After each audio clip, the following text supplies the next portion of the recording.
Khalid bin Walid adalah salah satu panglima perang terbesar dalam sejarah Islam, di mana ketiga panglima Muslim gugur.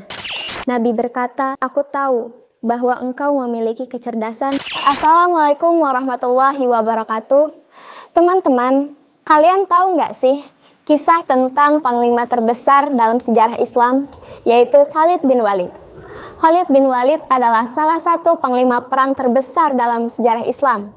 Meski ia awalnya menentang Rasulullah SAW, tapi kemudian Khalid menjadi pembela Islam yang tak tergoyahkan. Inilah kisah inspiratif tentang transformasi dan kehebatan seorang pejuang. Keahlian Khalid dalam strategi militer diakui oleh lawan dan kawan. Ia tahu bagaimana membaca medan perang dan memanfaatkan momen yang tepat untuk menyerang. Meskipun ia pernah menjadi lawan Rasulullah SAW, hidayah Allah akhirnya menyentuh hati Khalid. Suatu hari, Khalid merenungi pertempuran-pertempuran yang ia pimpin melawan kaum muslimin. Dalam hati, ia mulai meragukan keyakinannya pada berhala. Khalid kemudian memutuskan untuk memeluk Islam dan melakukan perjalanan menuju Madinah. Setibanya di sana, ia disambut oleh Rasulullah SAW dengan senyuman dan penuh kasih sayang. Nabi berkata, "Aku tahu bahwa engkau memiliki kecerdasan dan aku yakin bahwa pada akhirnya kecerdasan itu akan membawamu kepada kebenaran." Setelah memeluk Islam, Khalid segera membuktikan kesetiaannya dalam perang Mu'tah, di mana ketiga panglima Muslim gugur. Khalid bin Walid yang baru saja masuk Islam dengan cepat mengambil alih komando. Meskipun jumlah pasukan Muslim jauh lebih sedikit, Khalid menggunakan keahliannya untuk mengatur strategi mundur yang sukses, menyelamatkan pasukan Muslim dari kehancuran. Dalam pertempuran tersebut, Khalid mematahkan 9 pedang, namun terus berjuang tanpa henti.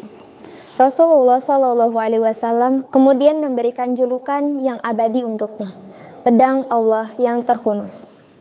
Setelah menjadi panglima utama dalam berbagai pertempuran, Khalid bin Walid memainkan peran penting dalam menaklukkan kekaisaran seperti Romawi dan Persia. Dalam perang Yarmuk misalnya, Khalid memimpin pasukan Muslim melawan kekaisaran Romawi yang jauh lebih kuat secara jumlah dan perlengkapan.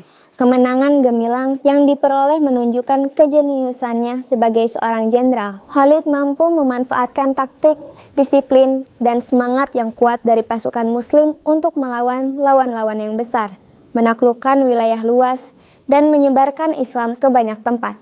Di balik semua kemenangan dan kesuksesannya, Khalid bin Walid adalah seorang yang rendah hati. Ketika Khalifah Umar bin Khattab memutuskan untuk mengganti Khalid dari posisi panglima perang, Khalid menerimanya dengan lapang dada, tanpa rasa dendam atau protes. Baginya, kemenangan bukanlah untuk dirinya sendiri, melainkan untuk kejayaan Islam. "Aku berperang bukan untuk Umar, melainkan untuk Allah," kata Khalid dalam satu kesempatan. Kerendahan hati inilah yang membuat Khalid bin Walid tetap dihormati oleh kawan dan lawan. Khalid bin Walid, seseorang yang awalnya menentang Islam, berubah menjadi pelindung dan panglima terbesar dalam sejarah Islam. Kisahnya mengajarkan kita tentang transformasi, keberanian, dan pentingnya ikhlas dalam setiap langkah perjuangan. Semoga kita bisa mengambil pelajaran dari kisah Khalid bin Walid, sang pedang Allah, yang berjuang demi kebenaran dengan keikhlasan dan keberanian tanpa batas. Terima kasih karena sudah menonton. Jangan lupa di like dan subscribe. Wassalamualaikum warahmatullahi wabarakatuh.